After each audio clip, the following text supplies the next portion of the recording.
Hi students, good evening. Now we'll start with the module number 3.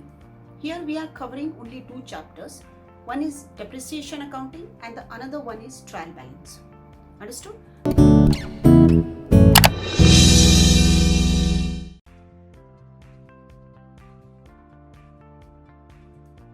Now in depreciation accounting we are going to solve or we are going to see one or two practicals also. So first I'll go for the trial balance and then I'll continue with the depreciation accounting.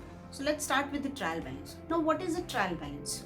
See, we saw what is journal, what is ledger, we prepared all the ledger accounts. Now once this all ledger accounts are prepared and they are balanced, the next step is to prepare a trial balance. Now the trial balance is a step just before the preparation of final accounts. Once you prepare and once you finish your trial balance, you tally your trial balance. Once your trial balance is ready, the next step is to go for the final accounts. So before the final accounts, the stage is trial balance, and after preparing the ledger accounts and they are balanced, the next step is trial balance. Now first understand what is a trial balance. See, trial balance, you cannot say it is a ledger account or you cannot say it is any kind of form, but it is nothing but a statement. Trial balance is a statement which shows the balances of your ledger accounts. Understood? So it is a statement which shows list of balance of all the ledger accounts. Now this trial balance consists of two columns, debit one and the credit one. Whatever the balances which has a debit balance, they are come in the debit column. Whatever the ledger balances which has a credit balance, they will come in the credit balance. So we will mention one by one account. Debit balance will be put in the debit column, credit balance will be put in the credit column, and then the trial balance will be tallied. Now when you start preparing your final accounts, the base is the trial balance. You have to always see first that your trial balance is a tallied trial balance. Debit side and credit side should be tallied. अगर वो trial balance tally नहीं है, then there is something wrong. You cannot start preparing your final accounts. So once you post your all the balance, ledger balances in debit column and credit column respectively, wherever they relate, it should get tallied. Understood? So that is the basic step. Now, what is the purpose of the trial balance? What does it show? The first thing I told you, like it should be tallied trial balance. That means that it shows us the arithmetical accuracy. मतलब हमारा जो भी अब तक के ledger account जिसका debit balance था और जिसका क्रेडिट बैलेंस था और फिर हमने उसका टोटल किया, that means it is a tallied. So it shows arithmetical accuracy of your accounts. It helps you in preparation of final accounts also. Again, it indicates errors also. अगर आपका trial balance tally नहीं है और if there is some mistake, debit में कुछ difference आ रहा है या if there is a difference in a credit balance, it shows there is some errors. So before you prepare your final accounts, आपको अपना errors पता चल जाएगा, and then it shows the summary of all the ledgers. From the trial balance you come to know कि हमारे कितने ledgers account बने हैं, कौन से ledger account के डेबिट बैलेंस है, कौन से ledger account के credit balance है. So these are the purpose of the trial balance. Now basically we can see there are two types of trial balance you can prepare. The type 1 is called a gross trial balance and the another one is a net trial balance. Now as the name suggests, gross trial balance में what we do, we take the total of debit items and the credit items in a particular ledger account. Ledger account में आप देखोगे तो debit में भी entries रहता है और क्रेडिट में भी एंट्रीज रहता है. तो ग्रॉस ट्रायल बैलेंस में आप पर्टिकुलर लेजर अकाउंट का डेबिट टोटल भी लोगे और क्रेडिट टोटल भी लोगे, उसके लिए उसको ग्रॉस ट्रायल बैलेंस बोलते हैं. नेट ट्रायल बैलेंस में क्या रहेगा, जो भी पर्टिकुलर लेजर अकाउंट का आपने बैलेंस नेट आउट किया रहेगा, दैट बैलेंस विल कम. समझ में आ रहा है? ग्रॉस नहीं रहेगा, उसमें नेट रहेगा. देन ग्रॉस ट्रायल बैलेंस मैंने बताया कि उसमें डेबिट वाला भी आइटम्स रहेगा लेजर का पर्टिकुलर का और क्रेडिट वाला भी सब कुछ. So that can be prepared immediately after the preparation or after once you post your journal entry into ledger, you can prepare the gross trial balance. But the net trial balance आप कभी बना सकते हो जब ये particular ledger account आपका balancing हुआ रहेगा, मतलब डेबिट में इफेक्ट देके क्रेडिट में इफेक्ट देके जब उसका जो नेट बैलेंस आता है उसके बाद ही आप नेट ट्रायल बैलेंस बना सकते हो, बिकॉज वो पर्टिकुलर बैलेंस ही बताता है, आपको ईच एंड एवरी एंट्री नहीं बताता है.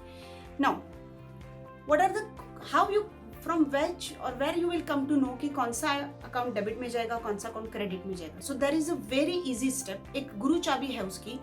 What ever the expenses, whatever the losses and all your assets items जो भी है उनका डेबिट बैलेंस रहता है. क्या चीज मैंने बोला? Expenses, losses and your assets. This three things have a debit balance. से फॉर एग्जांपल एक्सपेंसेस को परचेसेस हो गया, आपका ओपनिंग स्टॉक हो गया, वो एसेट्स हो गया, परचेजेस आपका एक्सपेंसेस हो गया, सैलरी पकड़ लो, रेंट पकड़ लो, वेजेस पकड़ लो, इलेक्ट्रिसिटी पकड़ लो, और कोई अगर आपका लॉस हो रहा है, P&L अकाउंट में भी अगर लॉस है तो ये अगर चीज है तो उसका डेबिट बैलेंस है। उसका उल्टा क्रेडिट बैलेंस मतलब एक्सपेंसेस डेबिट में है तो all the income, losses debit में है तो ऑल द गेन्स, समझ में आ रहा है, या प्रॉफिट, एसेट्स डेबिट साइड में है तो लायबिलिटी में क्या, क्रेडिट साइड में क्या हो जाएगा, लायबिलिटीज। सो क्रेडिट साइड में गेन मतलब profit, income and the liabilities, this three have a credit balance. समझ में आ गया? अभी मैंने बोला कोई भी चीज के ऊपर प्रॉफिट पकड़ लो या गेन पकड़ लो, profit on sale of machinery है या नॉर्मल P&L अकाउंट में आपका प्रॉफिट हुआ है, तो कोई भी इनकम है जैसे सेल्स हो गया वो आपका ट्रेडिंग इनकम हो गया, इनडायरेक्ट इनकम पकड़ लो, रेंट पकड़ लो, rent received, commission received, discount received, वो आपका क्रेडिट में आ जाएगा because that is your income. Liability, liability मतलब क्रेडिटर्स हो गया, बिल्स पेएबल हो गया, then loans from some party takens, capital account हो गया, this all will have credit balance. समझ में आ गया? So these are the basic funda कि कौन सा आइटम का डेबिट कौन सा आइटम क्रेडिट, अगर वो कंफ्यूजन हो रहा है so all the expenses and losses and the assets will have a debit balance, on the other hand all the income and the gain and the liability will have a credit balance, simple funda। now in exam में आपको कभी कभार आ सकता है कि trial balance दिया रहेगा, मतलब लेजर अकाउंट का सबका बैलेंसेस दिया रहेगा and you would have been told कि इसमें से बताओ कि ट्रायल बैलेंस बनाओ। So you can prepare a trial balance either in a journal form or in a ledger form. When I say journal form मतलब हमने जो जर्नल स्टाइल का एंट्री देखा, मतलब particulars, then we can see here debit rupees और credit.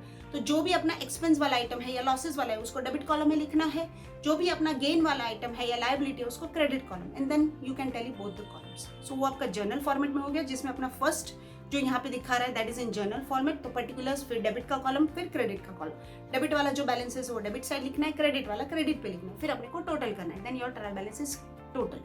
Second method आप बना सकते हो, आप बोल सकते हो उसको लेजर अकाउंट फॉर्मेट में। लेजर अकाउंट में मतलब डेबिट बैलेंस वाला सब डेबिट साइड पोस्ट करना है, क्रेडिट बैलेंस वाला क्रेडिट साइड पोस्ट, तो टी फॉर्मेट में आपका बन जाएगा and then you have to total. So these are the two methods which you can prepare your trial balance either in a journal form, in the ledger. Same illustration में हमने यहाँ पे दिखाया हुआ है कि एक ही आपको सब दिया रहेगा, उसमें आप उसको जर्नल फॉर्म में भी कन्वर्ट कर सकते हो अगर पूछा है, और लेजर फॉर्मेट में भी कन्वर्ट कर सकते हो।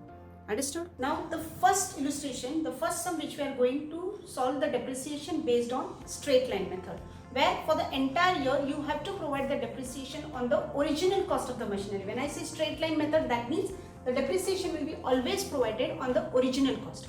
See, in the sum it is given as that on 1st of April machinery has been purchased for rupees 80,000. So what I will do over here is machinery account debit to cash or a bank account 80,000.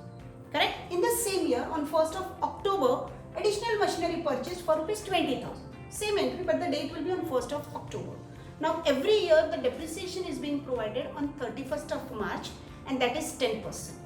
Correct? So, on 31st of March 2012, depreciation will be provided. On this machinery, it is on 1st of April. So, for the entire 12 months, it will be provided. So, 80,000 per 10%, it will be 8,000. Correct? On 20,000 which is purchased on October, so here the machinery depreciation will be provided only for 6 months, October to March. So on 20,000, 10% for 6 months, that comes to 1,000. So here your total depreciation for this year comes to 9,000. Correct? Now from 1 lakh, I will deduct 9,000, the balance will be 91,000 which will be carried forward to the next year. You will write down and 31st of March buy balance carried down. Next year on 1st of April, it will become as a 2 balance brought down, 91,000.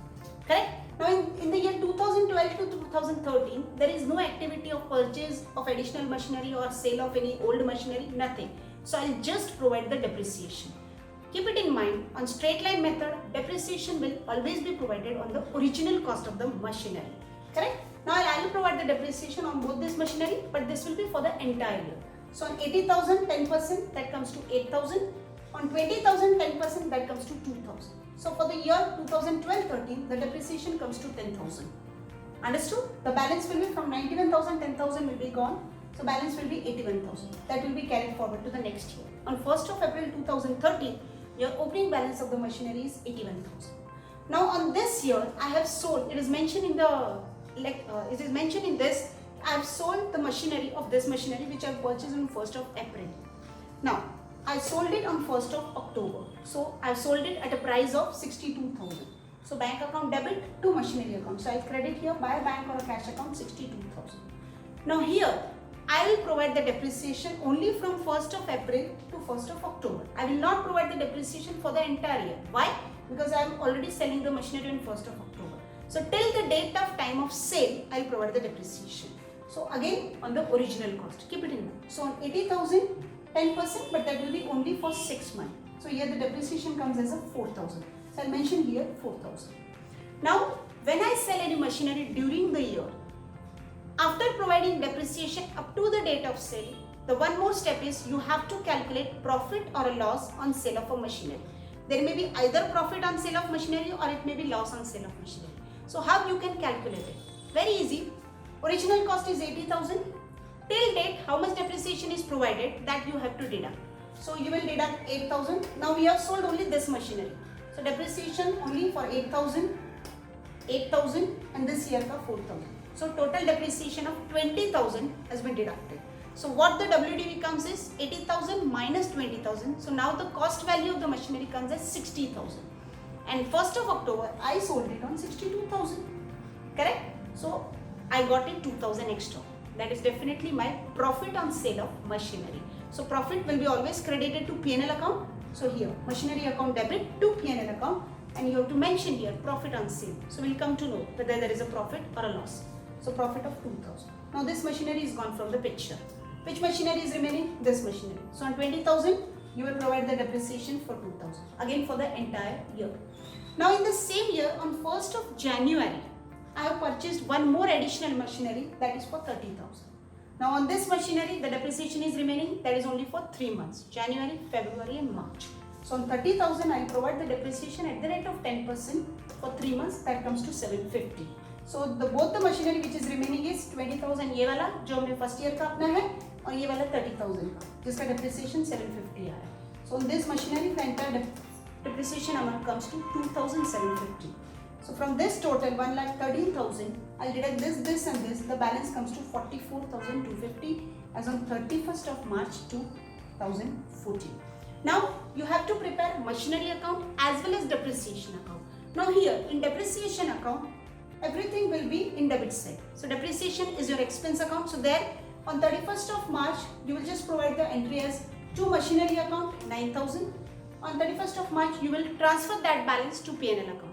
Nothing else, because depreciation is your nominal account, it is your expense account, so there won't be any balance carry forward. Whatever the expense has occurred, that will be transferred to P&L account. Then on March 12, as on 31st of March 2013, depreciation will be 10,000. As on 31st of March 2014, but in that October depreciation 4,000 and March depreciation 2,750. So the last year the depreciation will be 6,750. The entire 6,750 will be transferred to P&L account. So every year depreciation will be provided and it will be transferred to P&L account, because depreciation account is a nominal account. So there won't be any balance carried down and any balance brought down. This is your asset account, so definitely there will be balance carried down and balance brought down. So whatever the depreciation has been there for the entire year, it will be transferred to P&L account as it is your expense account. Understood? Thank you.